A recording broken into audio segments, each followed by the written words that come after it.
Welcome back, everyone. It feels good to be back. Not just because I'm ready for another congregational year of services, of stories, of singing, of asking life's big questions, but because this water ceremony has a lot of meaning for me.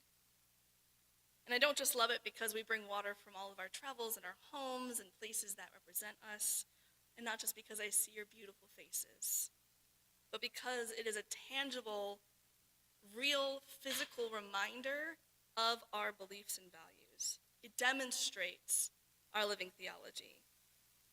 We come from religious ancestors that used waters to bless, to consecrate and use in services. But previous ancestors usually had a designated person that was the person who had the authority to bless, right? A priest, a pope, sometimes even a king. There was one person that had access to the divine and the power to bless something. Well, that's not our UU theology. When it comes to the love we send out in the world, when it comes to decisions that are made as a community, when it comes to us, we all together bless each other and bless our world. Do you know how rare a message that is? Do you know how incredible that message is in this world? It's rare indeed, and it's rare because of a large, scary word I'm about to say, and please don't run away. Salvation. I know, okay, I said it. Please don't run away. Don't run away. Oh my gosh, I know. It's a scary word. It's a big and scary word. It's a word that doesn't seem to fit within our UU universe because of the ways that word has been used to harm LGBTQ people, and also because for those that are atheists and humanists or Buddhist or other traditions, what does that word have to do with anything anyway? I get it. Just don't run away yet, okay?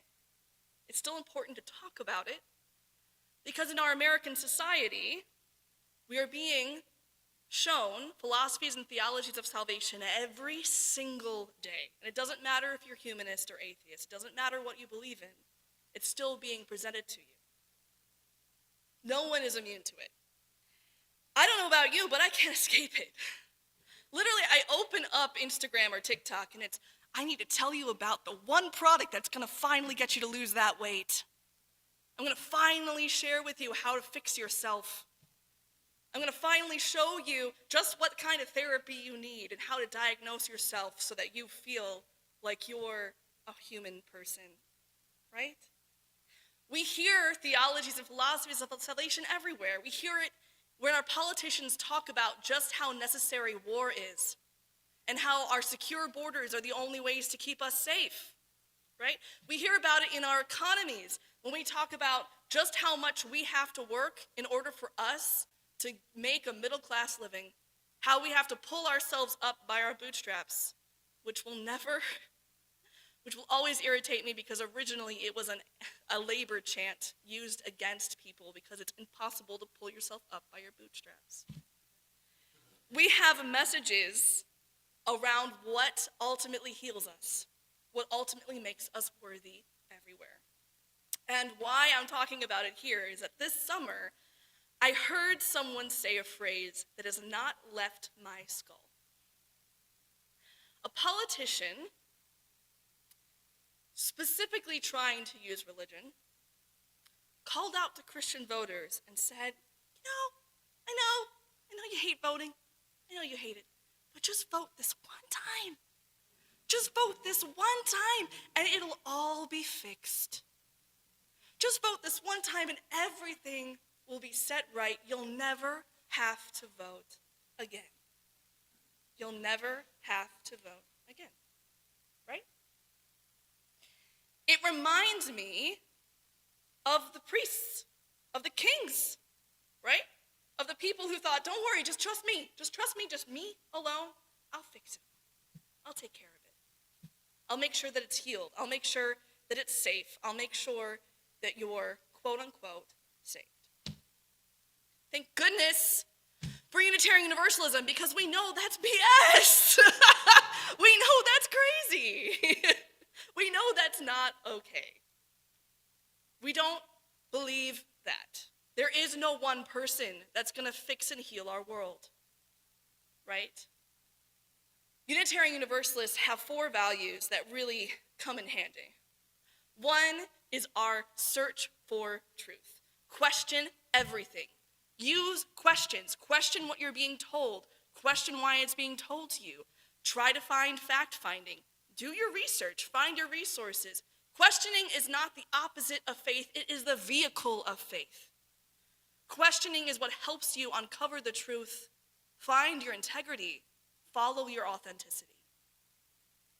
Also, Unitarian Universalism tells us that nobody else needs to tell us our worth. We have inherent worth and dignity. Being alive and being human means we are worthy. We are capable of love. We are lovable, just as we are. The third and fourth value, Unitarian Universalism knows that the healing of the world is not easy. It's not an easy choice. It takes work. It takes hard labor, and we may not even see it. It's our Theodore Parker quote, right? The work of justice is long, and I can't necessarily go there with you, but it bends towards justice. We have to bend the arc. We have to do the work to heal our world. But lastly, Unitarian Universalism understands our interconnectedness, that no one does it alone. There is no one person that helps heal our world. It takes all of us together, every single one of us. All of us need all of us. Collective liberation. Why I talk about this is because, as I said, in our society, we have systems and structures that are trying to convince you that they are the answer. However your belief system is, atheist, humanist, Christian, Jewish, fascism doesn't care. Fascism wants you to know that it's the salvation. It's the answer. Power wants to sell you that that's how it fixes things. And what we need is resilience as a faith to question that and to understand that that's a lie. When it comes to the healing of our world, when it comes to love lived out loud, it takes every single person. It takes every single one of us.